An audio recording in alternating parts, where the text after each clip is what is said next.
This is Peggy Mercer's YouTube channel. Hello everybody and welcome to my thoughts for today. I am planning to do a writing video tomorrow, and that'll be something everybody will be excited about. It will be on the subject of writing poetry.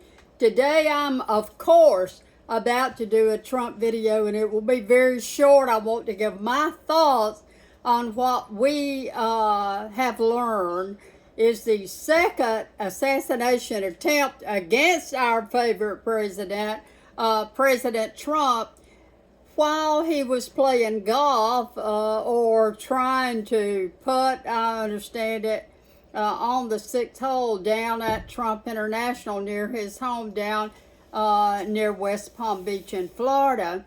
Now, today is the 17th, and what we've learned is that yesterday, around 1 after lunch, he was out there playing golf, and a guy's hiding in the bushes and had been out there for 12 hours with a rifle waiting on Trump to get to that 6th hole. For many reasons, they think he was where he was hiding in the bushes that double as a fence around Trump International Golf Course, and he was waiting on Trump. The first news reports did show a photograph of this, the back of this man's Trump with a Harris Biden sticker on the back of the tailgate of the truck. That he was riding in. The sticker has since disappeared in the pictures that are being shown on, of course, you guessed it, mainstream media. Now, here's what we know. We know that this guy was going to assassinate President Trump. Else, why was he out there with a rifle pointed at President Trump? We also knew right at the start of things, we knew that the Secret Service and the FBI had supposedly scoped out the area and had the area staked out. And we do know that supposedly they had earlier swept the area before Trump got where he was on the 6th hole up at the golf course. And when Trump got on this particular spot or this particular hole on the green there, this guy pulled the rifle out of the bushes, and obviously, I don't know if it was a sniper or not, should have been, but a sniper saw this barrel of this gun swing out of the bushes. And to my knowledge, the Secret Service agent or the FBI, whoever it was, did fire at this guy, which made him, I don't think it hit him, but it scared him half to death. Can you imagine this guy jumping up and running? What a chicken. Anyway, so thank God he does run and flee the scene. And of course, they caught him going down 95 a little bit later. Turns out he's got a rap sheet 4 miles long, and turns out he is some kind of a troubled human being. Now, here is what we have to do to stop this. And you're not going to hear the normal whining from me. I don't play the victim. I don't think I've ever heard from anybody that plays the victim that that will probably like what I'm going to say. We love Trump. I can tell you I'm in love with J.D. Vance, the great American hero who is going to be our next vice president. Isn't he just wonderful? And we just love you, J.D. Vance. Keep doing what you're doing. We love Trump. We absolutely adore our president. We may not agree with him. I agree with him, everything he says and does. There are people who say, well, he's too blunt, or he's too sarcastic or whatever. That's his personality. Everybody's got a different kind of a personality. What have we got to do to stop this violence against him and against other politicians? Number one, the first thing that we must do in this case, and I think Ron DeSantis and a few more in Congress are on it hot and heavy right now. The first thing that we have to do is find out who the mole is. There is a tattletale or a snitch or a plant, if you want to call it that, in the Trump Secret Service, FBI, somewhere right there next to Trump. There is somebody working for a group or an organization that's just out to get him. Now, you might say, well, how far-fetched is that, Miss Peggy? I can tell you that it's not far-fetched at all. We live in an evil world. We live in a good world. Thank God for the great blessings on our lives. And we love our lives. But friends, we also live in an evil world. We are surrounded by drug cartels, marketing. A deputy sheriff one time told me that, and I have a nice little house at a fairly good neighborhood, and a deputy sheriff told me that was an expert on drug trafficking. You can walk out of your house and go in any direction, and within minutes you can find somebody selling drugs. I'm telling you that drugs is an epidemic in this country, thanks to Harris and Biden and nobody else. Now, I want to tell you this.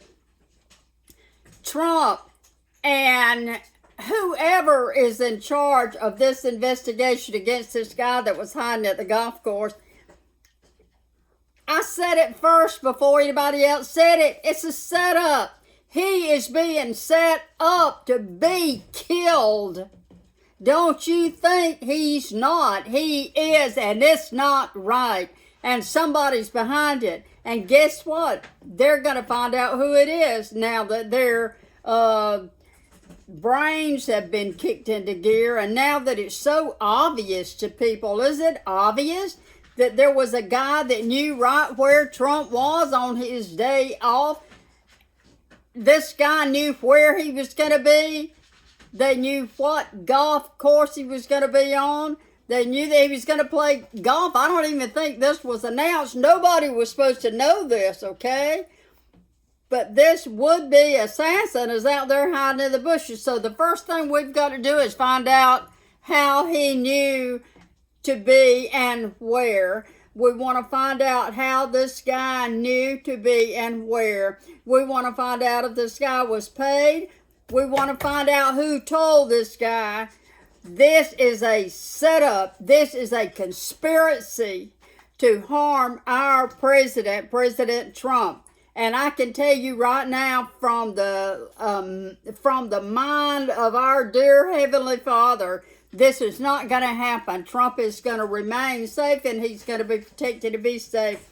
But the Secret Service and the FBI and who is ever in charge of it, you may not even like President Trump, but you better get up and get busy, because we're fixing to find out who is responsible for these attacks against Trump. Now, one of the things responsible for this attitude and culture where violence has gotten okay, one of the things wrong is hate speech. We call on Harris, we call on Biden, we call on the people that work with Harris and the people in the Democratic Party that are so ugly and mean. We call on them to just stop. We're not going to be mean to you. Do you think that we're over here on these videos talking about all those naked pictures of Kamala Harris when she first started running for trying to become vice president, and those stories about her involved with Hunter in a pay-for-influence scheme with China, and all that was swept under the rug by the mainstream media? I can tell you I'm on a roll right now. I'm mad about what happened. How do we find out who told who told this guy, would-be assassin, where Trump was going to be? How do we find that out? I have some ideas, okay? They are they're investigating. Ron DeSantis, are you listening to me? You have to try a lie detector test. You have those agents that were directly around Trump. If there was a secretary, if there was someone working for him, if there was a cook coming in there, and maybe that cook was listening to the conversation about to go play golf. It's somebody that knew 12 hours ahead of time, so we've got to go back and figure out when he first told anybody that he was going to play golf, who told somebody that he was going to play golf, and where and what time, and figured out what hole he would be on. We have to find the person that told and set this up, and whoever went and got this guy out of where, South Carolina or somewhere, and so put him down there 12 hours ahead of time. Now, this is important, okay? Here's how you find out. You subpoena these people, anybody that would have known, that would have heard Trump say he was about to go play golf. Who knew? They have to go to court and testify.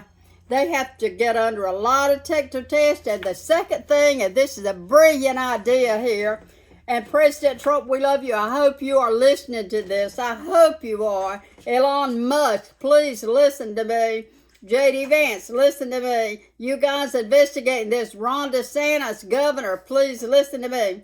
Do a graphology test on them. Make them write a statement saying, I did not tell anybody where he was going to be, at what time, and the location, so on and so forth. And I certify that I did not repeat this to anybody or whatever, or however. A graphologist can find out real fast by reading a statement by these people which one did it. A graphologist can find the mole real fast.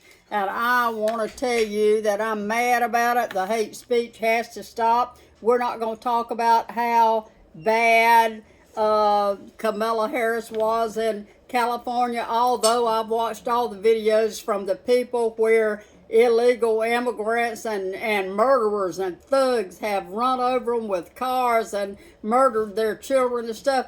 You know what? You can talk about all that from morning till night, but you still don't have to say that she is a dictator and a horrible human and needs eliminating, like she talks about President Trump.